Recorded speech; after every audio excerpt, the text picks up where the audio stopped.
저희 함께 말씀 보도록 하겠습니다. 출애굽기 7장 말씀입니다. 우리 오늘 하나님의 말씀 출애굽기 7장 14절에서 25절 말씀입니다. 제가 가진 성경은요, 구약 성경 91페이지입니다. 네, 구약 성경 91페이지 있는 출애굽기 7장 14절에서 25절까지 말씀입니다. 네, 제가 봉독하도록 하겠습니다. 출애굽기 7장 14절에서 25절 말씀. 네, 구약 성경 제가 가진 성경으로 91페이지입니다. 14절 말씀 제가 봉독하겠습니다. 여호와께서 모세에게 이르시되 바로의 마음이 완강하여 백성 보내기를 거절하는도다. 아침에 너는 바로에게로 가라. 보라, 그가 물 있는 곳으로 나오리니 너는 나의 강가에 서서 그를 맞으며 그 뱀되었던 지팡이를 손에 잡고 그에게 이르기를 히브리 사람의 하나님 여호와께서 나를 왕에게 보내어 이르시되 내 백성을 보내라. 그러면 그들이 광야에서 나를 섬길 것이니라 하였으나 이제까지 네가 듣지 아니하도다. 여호와께서 이같이 이르노니 내가 이로 말미암아 나를 여호와인 줄 알리라. 볼지어다 내가 내 손의 지팡이로 나일 강을 치면 그것이 피로 변하고 나일 강에 고기가 죽고 그 물에서는 악취가 나리니 애굽 사람들이 그 강 물 마시기를 싫어하리라 하라.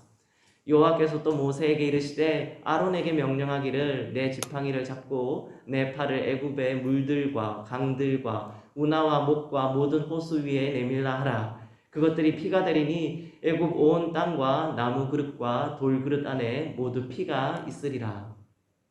모세와 아론이 여호와께서 명령하신 대로 행하여 바로와 그의 신하의 목전에서 지팡이를 들어 나일 강을 치니 그 물이 다 피로 변하고 나일 강에 고기가 죽고 그 물에서는 악취가 나니 애굽 사람들이 나일 강 물 마시기를 마시지 못하여 애굽 온 땅에는 피가 있으나 애굽 요술사들도 자기들의 요술로 그와 같이 행함으로 바로의 마음이 완악하여 그들의 말을 듣지 아니하니 여호와의 말씀과 같더라.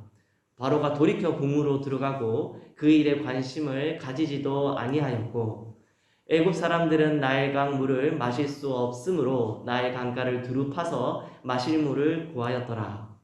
여호와께서 나일 강을 치신 후 이래가 지나니라. 아멘.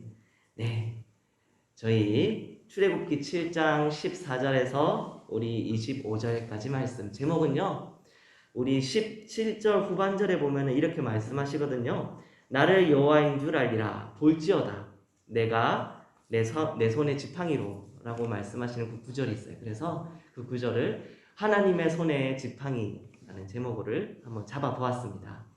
오늘 본문 말씀에서 등장하는 바로왕을 통하여서 저희들이 반면 교사를 좀 삼아 볼 거고요. 그리고 또 하나님의 손의 지팡이라고 되는 이 표현이요, 구약 성경 전반적으로 참 살펴보았을 때 심판하시는 하나님이라는 표현으로 지팡이가 참 많이 쓰이거든요. 그래서 우리 심판하시는 하나님, 그 하나님 손의 그 지팡이를 저희들이 좀 더 알아보고 또 그렇게 이 시간 가운데 또 도전되고 은혜가 되기를 이 말씀으로 소원드립니다. 제가 말씀 선포를 하기에 앞서서요, 한 글귀를 읽어 드리겠습니다. 그 아주 짧은 글귀인데요, 제가 읽어 드리겠습니다. 오, 진실로 강물이 피가 되었구나. 만일 어떤 사람이 그것을 마시게 된다면 그 사람은 인간이기에 그것을 거절할 것이고 목말라 물을 찾게 될 것이다. 네, 한 4행 정도 되는 아주 짧은 글귀인데요. 이것은 애굽의 아주 오랜 옛 고대 애굽의 신왕조 시대에 그 쓰여진 글귀입니다. 이때가 나일 강가, 나일 강물이 피로 변한 날이었고요. 하나님의 손의 지팡이가 나일 강을 치매 그대로 피로 덮여진 바로 그날의 글귀, 그 기록이 담겨져 있는 이제 오래된 글입니다. 오늘 본문 말씀을 제가 읽어 드리겠습니다. 출애굽기 7장 14절 말씀인데요. 여호와께서 모세에게 이르시되 바로의 마음이 완강하여 백성 보내기를 거절하는도다 라고 말씀하십니다. 바로는요, 지금 하나님과 싸우고 있습니다. 바로는 지금 하나님께 전쟁을 걸고 있습니다. 바로가요, 모르겠습니다. 바로가 자기가 지혜가 있고 어떤 지각이 있어서 사실은 자신이 하나님이 아니라 혹은 그 지혜와 지각이 부족하여서 그냥 단순히 모세와 아론과 이스라엘 백성들, 히브리 노예들과 대립을 하고 그런 정치적인 압박을 자기는 지금 하고 있다 생각이 들진 모르겠지만 우리의 눈으로 오늘 본문 말씀을 통하여서 성경을 보고 있는 저희들의 눈에서는요, 바로가 지금 하나님께 전쟁을 걸고 있습니다. 싸움을 걸고 있어요. 두 손을 불끈 쥐고 하나님을 향하여서 그렇게 하나님을 향하여서 대적하고 있는 바로의 모습이죠. 그래서 오늘 본문 말씀에서 바로와 같이 하나님께 대적하는, 하나님께 싸우고자 하는 자들의 특징을 4가지 정도로 함께 살펴보길 소원합니다. 그 중에 그 첫 번째가 바로 완강하다는 표현입니다. 마음이 완강하여 백성 보내기를 거절하는도다 라고 말씀하십니다. 완강하다는 의미는요, 저희가 한 2가지 정도로 그 의미를 좀 살펴볼 수 있을 것 같은데, 첫 번째는 당연히 그 가운데 욕심이 그득한 겁니다. 욕심이 그득하고 고집이 그득하고 그 가운데 교만함이 아주 그득그득한 것입니다. 아주 그 마음이 무거워서 그 교만함이 아주 꽉 들어차서 도무지 움직이지 않는 그러한 상태입니다. 그리고 또 다른 표현으로서 히브리서 원어를 좀 살펴보면은요, 완강하다는 의미에는요, 미련함, 그리고 또 아둔함, 그러니까 사리분별을 못한다는 그런 표현도 있습니다. 그래서 바로가 완강한 상태인데 그는 아둔하고 미련하여 하나님의 말씀을 이해할 지식도 없고 이해할 마음도 없고 그 말씀에 순종할 의지도 없는 그러한 상태. 완강하여 하나님의 말씀을 거절하고 있습니다. 하나님의 말씀을 듣지 않고 있습니다. 15절과 16절에 이렇게 말씀하세요.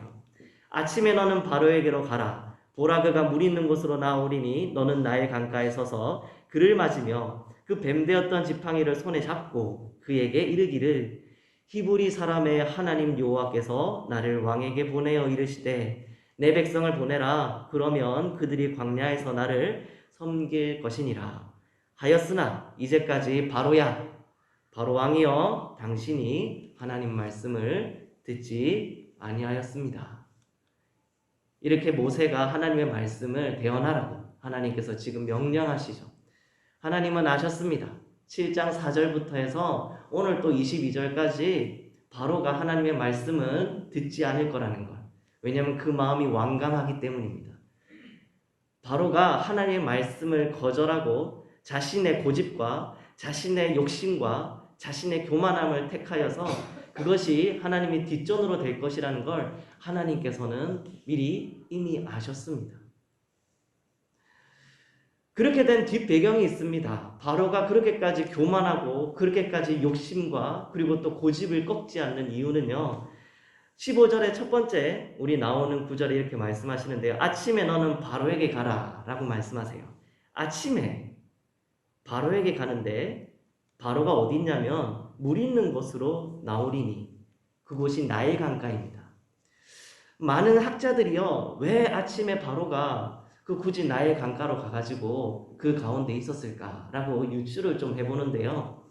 어떤 사람들은 크게 2가지로 얘기하는데요. 어떤 사람들은 바로가 아침에 날씨가 좋고 화창한 날에 배를 띄워서 그렇게 뱃놀이 물놀이로 그 나일 강가를 나왔다라고 하시는 분들도 있지만 좀 유력하게 보는 아마 이것이지 않을까 하는 다른 또 의미가 아침에 나일강으로 간 바로의 행적의 의미가 2번째로 나타나는데요. 그것이 무엇이냐면 나일강의 우상에게 제사하기 위하여 애굽의 아주 유력한 신인 나일강의 우상에게 그 아침의 때에 제사하기 위하여서 바로가 그 바로왕이 그 나일강가로 나아갔다라는 게 아주 유력합니다.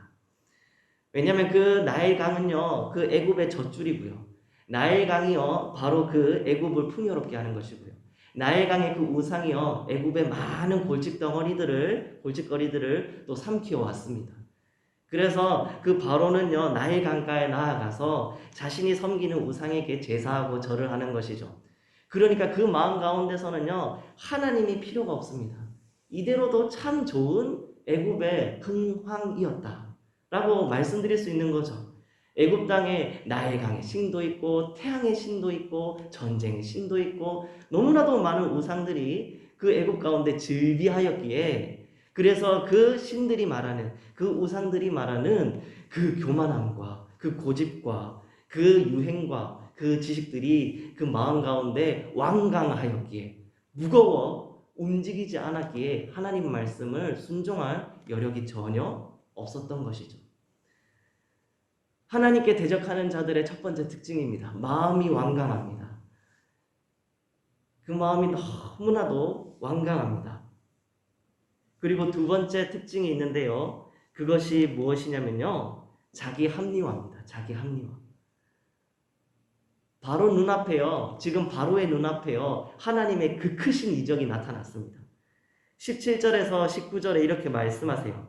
여호와가 이같이 이르노니 네가 이로 말미암아 나를 여호와인 줄 알리라. 볼지어다 내가 내 손의 지팡이로 나일강을 치면 그것이 피로 변하고 나일강의 고기가 죽고 그 물에서는 악취가 나리니 애굽 사람들이 그 강물 마시기를 싫어하리라 하라. 여호와께서 또 모세에게 이르시되 아론에게 명령하기를 네 지팡이를 잡고 내 팔을 애굽의 물들과 강들과 운하와 목과 모든 호수 위에 내밀라 하라. 그것들이 피가 되리니 애굽 온 땅과 나무 그릇과 돌 그릇 안에 모두 피가 있으리라 라고 말씀하십니다. 너무나도 큰 하나님의 심판인데요, 놀랍기 그지없는 하나님의 이적입니다. 그것이 바로왕 눈앞에 권히 나타나 드러났습니다. 그런데 바로왕의 그 하나님의 대적하는 자의 그 다음 행동이요, 대단히 흥미로운데요. 22절에 이렇게 말씀하시죠. 애굽 요술사들도 자기들의 요술로 그와 같이 행함으로 라고 말씀하세요. 애굽의 요술사들이 요술을 행하니 얼추 비슷하게 하나님께서 하신 그 심판의 모습과 그 나일강이 피로 변하고 하는 그 모습과 비슷하게 변하거든요. 그걸 보면서 어라 괜찮지. 그 히브리인의 하나님이 능력이 있는 듯한데 그래도 우리 요술사들이 쉬이 따라할 수 있는 그러한 이적이구나. 우리는 숫자도 많고 사람도 많으니 괜찮다. 그 안에서 자기 합리화하는 것입니다. 우리는 괜찮아. 그 가운데 하나님이 뭐 어떻게 하시든 우리에게는 아직 수많은 우상들이 있고 또 더 강성하고 큰 우리의 것이 있어. 우리의 힘이 있어. 라고 생각하는 겁니다. 그렇게 하나님에 대적하는 자들은요, 안에서 자기 합리화가 항상 일어나 하나님께서 하신 그 크신 이적을 보아도 그것을 애써 외면합니다. 무시합니다. 외면합니다. 무시합니다. 무관심합니다. 이것이 세 번째 특징입니다. 하나님께서 주신 그 크신 심판의 징조들과 하나님의 행하신 그 이적의 모습을, 그 하나님 말씀을 들어도 보아도 우리 바로의 모습은요 이러합니다. 23절에요. 바로가 돌이켜 궁으로 들어가고 그 일에 관심을 가지지도 아니하였고 라고 말씀하시죠. 관심도 없습니다. 그래 괜찮아. 그래봤자 얼마나 되겠어. 내가 지금 믿고 있는, 내가 지금 섬기고 있는 우상들이 훨씬 더 힘이 강하고 우리 가운데서 요술사들 또한 그 능력과 비견될 만하니 아무런 걱정이 없어. 그리고 나서는 다 무시하고 무관심해져 버리는 것입니다.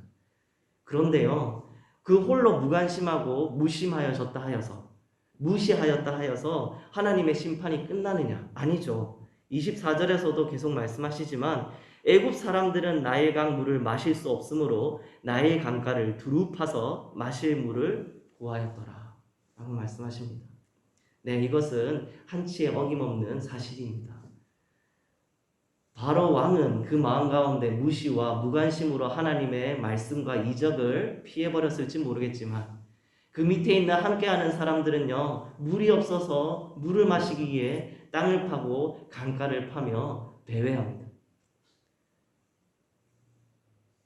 그것이 하나님 앞에서 하나님을 대적하고 하나님께 싸움을 거는 자들의 세 번째 특징입니다. 너무나도 미련한 모습이죠. 그 마음이 완강합니다. 그리고 자기 합리화를 합니다. 하나님을 무시하고 하나님의 일에 무관심합니다. 그리고 마지막으로 25절에서 이렇게 말씀하시는데요. 여호와께서 나일강을 치신 후 이레가 지나리라 라고 말씀하십니다. 이레가 지나리라. 7일이 지났다고 말씀하세요.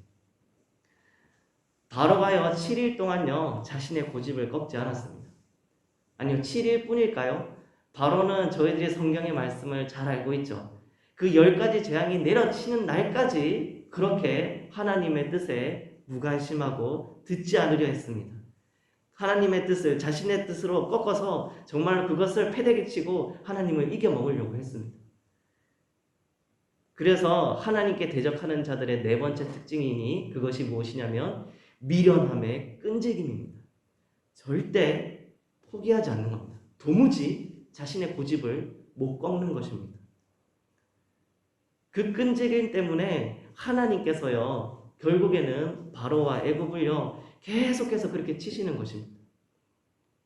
하나님의 그 크신 손에 그 지팡이가 애굽과 바로를 치십니다. 그 하나님의 대적하는 자들을 하나님께서 사정없이 치십니다. 그런데 이것이 바로와 애굽에게만 국한되는 말씀이냐? 아닌 거죠. 이러한 네 가지 특징된 모습들이 하나님의 교회 가운데 하나님의 백성들 가운데서도 충분히 드러날 수 있는 그러한 죄입니다. 북이스라엘이 그랬고요. 남유다가 그랬고요. 아수르를 통해 멸망받았고요. 바벨론을 통해서 멸망받았습니다. 하나님의 백성들 가운데서도요. 마음이 완악하고 완강하여서 하나님의 뜻에도 도무지 흔들리지 않고 하나님의 뜻에도 그 고집과 교만과 욕심을 꺾지 않는 그러한 자들이 있습니다. 그것을 버려야만 합니다.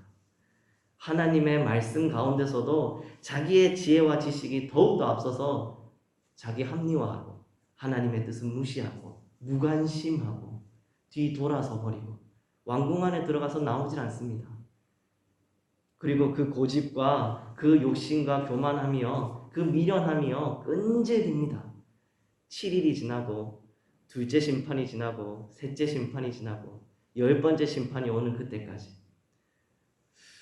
그 인내를 참 하나님 믿었을 때 그렇게 그 고난 가운데 인내를 했으면 바로는 상을 받았을 것 같아요. 참 근데 그 고집을 꺾질 않아요. 하나님 앞에서 자신의 그 미련함으로 그 끈질김으로 그렇게 일어서 있으니 혹시나 우리들 가운데서 그러한 바로에 대적하는 자들의 특징된 모습들이 없는지 저희들은 살펴보아야 합니다. 그것을 우리가 우리 안에서 끊어져 버리고요. 그래서 하나님 앞에 바로 서지 않으면요. 장담합니다. 하나님의 손의 지팡이는요. 결코 저희들을 떠나지 않습니다. 네, 결코 저희들을 떠나지 않습니다. 하나님의 손의 지팡이는요. 저희들 옆에 항상 있을 것인데 어느 날은 하나님의 손에 그 지팡이가 저희들에게 심판하시는 하나님으로 우리 안에서 있는 그런 완악함과 완강함과 하나님 아버지 앞에서의 그 자신의 미련함의 고집을 꺾지 않는 모습들을 심판하는 모습으로 그렇게 우리와 함께 하시기도 하지만 동시에 하나님의 백성들이 하나님 앞에서 그 자신의 고집을 꺾고 자신의 생각을 버리고 온전히 하나님만을 신뢰하며 바르게 하나님 말씀 앞에 섰을 땐 우리를 인도해 나가십니다. 하나님의 지팡이가 하나님의 손의 지팡이가 양과 같은 하나님의 성도들의 그 앞길 가운데서 탁탁탁탁탁 치시며 이 길로 가고 또 하나님의 길에서 벗어나지 않도록 이끌어 나가 주시는 거죠. 그래서 하나님의 손의 지팡이가 저희들과 항상 있을 것인데 이것은 바뀌지 않는 사실인데 그것의 역할이 우리 가운데 심판이냐 아니면은 인도하심이냐는 저희들의 그 행함 가운데서 그 판결이 내려질 것입니다. 하나님의 심판하시는 하나님 손에 그 지팡이의 특징이 있는데요. 그 첫 번째가 무엇이냐면요.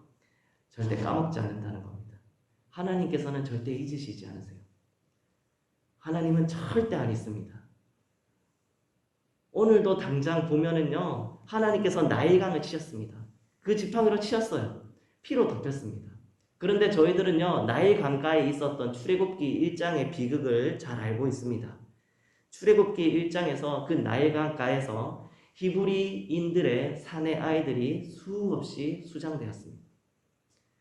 단순히 바로와 그 애굽의 사람들이 고센 땅에 있는 이스라엘 백성들이 강성하여져서 자신들과 싸움을 걸고 그 이웃의 다른 나라들과 동맹을 맺어서 반역할까봐 겁먹은 마음으로 그 사내의 아이들을, 그 수많은 아기들을 그 나일 강가 가운데 수장시켰습니다. 아까도 말씀드렸지만 나일강의 그 우상은요, 참으로 그 애굽 땅에 있는 여러 골칫거리들을 다 삼켜왔습니다. 그 가운데 히브리인들의, 우리 하나님의 백성들의 어린 아기들까지도 수없이 삼켰습니다. 하나님께서 그것을 잊지 않으셨어요. 그래서 하나님께서요, 하나님 손에 그 지팡이로 당장의 나일강부터 그렇게 치신 겁니다. 피로 덮였습니다. 하나님이 그 우상을 치신 것이고, 그리고 또 하나님께서 그 출애굽기 1장 때부터 있었던 바로와 애굽의 그 잘못을 잊지 않고 하나님께서 그 피를 갚으신 것입니다. 그걸 보면서 분명히 이스라엘 백성들이요, 그 마음 가운데서 위로가 있지 않겠습니까? 환희가 있었을 것이에요, 분명히. 저희들은 그냥 글로 있어서 알 수 없지만 그들은 기억하고 있었을 것입니다. 분명히 그 옛날에 자신의 아이가, 내 아기가 아무런 잘못 없이 군사들에게 다리만 잡혀서 강가에 버려졌던, 그렇게 수장되었던 그 기억들이 하나님께서 이제서야 그 크신 손으로 그 지팡이를 들어 애굽을 치시는구나. 하나님이 살아계신 것을 뼈저리게 느꼈을 것이고요. 그리고 하나님께서는 잊지 않으신다는 것, 잊지 않으신다는 것을 알았을 것입니다. 그리고 두 번째, 하나님의 손의 지팡이에 심판하시는 하나님의 두 번째 특징이 있으니 그것은 바로 그 앞길을 다 아시고 하나님의 사람들을 인도하신다는 겁니다. 하나님께서는 바로가 아침에 나일 강가에 나아가 그 우상에게 제사할 것을 아셨습니다. 그래서 모세와 아론을 나일 강가로 인도하셨습니다. 그리고 그 심판이 있은 후에도 그 바로가 마음이 완악하여 완강하여 자신의 뜻을 꺾지 아니하고 하나님 말씀을 듣지 않을 걸 아셨습니다. 이 모든 것은 하나님의 말씀대로 되었습니다. 우리 하나님께서요, 우리 하나님의 백성인, 하나님의 사람들인 저희 재건 등대교회 가운데서도요, 저희들이 어떻게 이 땅 가운데 살아나가야 할지, 신앙해 나가야 할지, 나일 강가와 같고 애국과 같은 이 시대 가운데서도 하나님의 백성으로 저 하나님 나라 본향을 향해 나그네 된 우리 삶 가운데서도 끝까지 하나님의 손에 그 지팡이로 저희들을 인도해 나가십니다. 저희들에게 구원의 길을 보이셨습니다. 저희들에게 생명의 길을 보이셨어요. 기도하는 만민이 기도하는 이 자리 가운데로 인도해 주셨습니다. 하나님의 그 우리를 살려주신, 우리로 생존케 하신 그 크신 구원의 사역들을 아마 우리 앞에 있는 우리 성도분들 너무나도 많이 체험하셨을 것이에요. 정말 그것들로 통하여서 평생의 믿음의 증거로 삼고 이적의 증표로 삼고 그렇게 달려오셨을 것입니다. 그런데요, 그것을 눈으로 목도하고도요 무시한 사람이 있습니다. 누구냐면요, 하나님의 그 크신 이정표, 이적의 그 표징을 보아도요 바로는요 궁정 안으로 들어가 버렸습니다. 무시했어요. 저희 성도들 가운데 혹여나 그러시진 않겠지만 하나님의 뜻이 우리 앞에서 하나님께서 이 길이 사는 길이요, 하나님께 예배하는 길이며 하나님과 동행하는, 교제하는, 영원히 함께하는 그 복된 길이라는 것을 우리에게 보여주셨을 때 그것에 대하여서 하나님, 자기 합리화, 나에게 소 5마리를 새로 샀고 또 내가 땅을 또 크게 하나 샀는데 그리고 또 제가 이제 막 결혼하게 되었습니다 하는 여러 가지 일들로 통하여서, 자기 고집들로 통하여, 욕심들로 통하여, 교만함으로 통하여서 그 하나님의 일들을, 하나님의 그 길을, 하나님의 그 뜻을 저희들이 무시하고 뒤로 돌아서져 버린다면 하나님 손의 그 지팡이는 인도하심의 지팡이가 아니라 바로에게 행하셨던 그 심판의 지팡이가 될 것입니다. 네, 그래도 그렇게 된다 하여도 그런데 할렐루야 하죠. 만약에 저희들이 그것을 깨닫게 된다면 하나님의 지팡이가 저희들에게 가시와 찔레되어서 그곳이 아니다, 그 길이 아니다, 우리들에게 작대기로 저희들을 치실 때에 그래서 하나님의 길로 우리들을 결국 예배하는 자리 가운데, 이 기도하는 자리 가운데 하나님을 예배하는 찬양하는 자리 가운데로 이끌어가 주셨다면, 그래서 우리들이 그것을 깨닫는다면 네, 할렐루야입니다. 그것 또한 조금 맞는 과정이 아파서 그렇지. 저희 성도분들이 우리 바로를 반면교사 삼아서 정말 그 바로에 하나님을 대적하는 자들의 특징을 우리 가운데서 끊어내시기를 이 말씀으로 소원드립니다. 저희 다 같이 우리 출애굽기 말씀 함께 읽었으면 좋겠습니다. 우리 출애굽기 23장에서 24절 말씀 우리 함께 읽기를 원하는데요. 저희 다 같이 함께 읽도록 하겠습니다. 출애굽기 7장 23절에서 24절입니다. 시작. 바로가 돌이켜 궁으로 들어가고 그 일에 관심을 가지지도 아니하였고 애굽 사람들은 나일강 물을 마실 수 없으므로 나일 강가를 두루 파서 마실 물을 구하였더라. 아멘. 저희 한 사람 한 사람만 하나님 아버지 앞에서 또 그렇게 바로와 같은 하나님을 대적하는 특징을 가지고 있다고 해서 저희들만 맞는 것, 우리 한 사람만 맞는 것 또한 아닙니다. 바로 때문에 그 밑에 있는 애굽의 사람들이 수없이 또 고생하였던 그것처럼 우리 하나님께서 우리 성도들을 하나님이 한 몸으로 부르심을 또 주셨습니다. 그래서 하나님께서는 저희 교회를 예수 그리스도께서 머리 되고 한 몸 된 지체라고 저희들에게 칭해 주셨어요.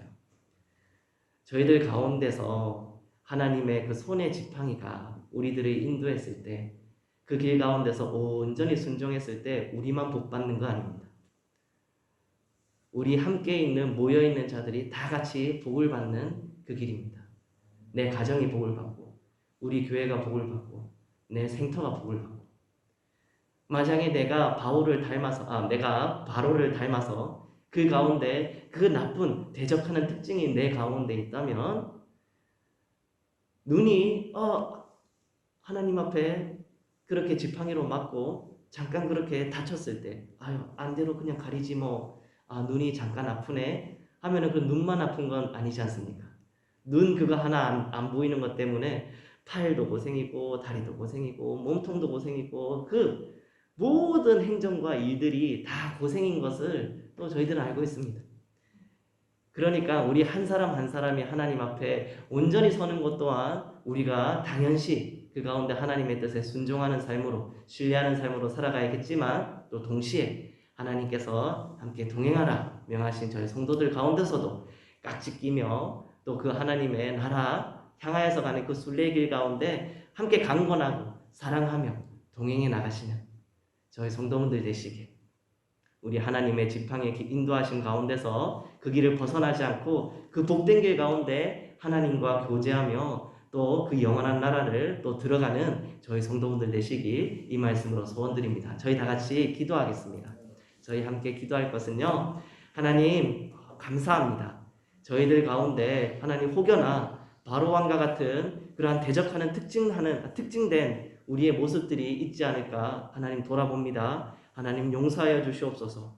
그리고 또 우리 가운데 하나님의 지팡이가 함께하여 주사 하나님께서 가시고자 하시는, 하나님께서 미리 앞길 가운데 아신 그 복된 길 가운데 저희들이 또 순탄히 달려나가며 포기하지 아니하며 하나님의 그 이름을 영광대에 올릴 수 있기 위하여서 다 같이 기도하도록 하겠습니다. 기도하겠습니다.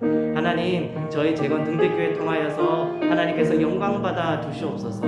하나님 찬양받아 주시옵소서. 하나님의 그 지팡이가 우리들 가운데 함께하여 주사 하나님 저희들이 해야 될 일들과 우리를 부르신 소명과 하나님 사명들을 하나님 다시금 생각합니다.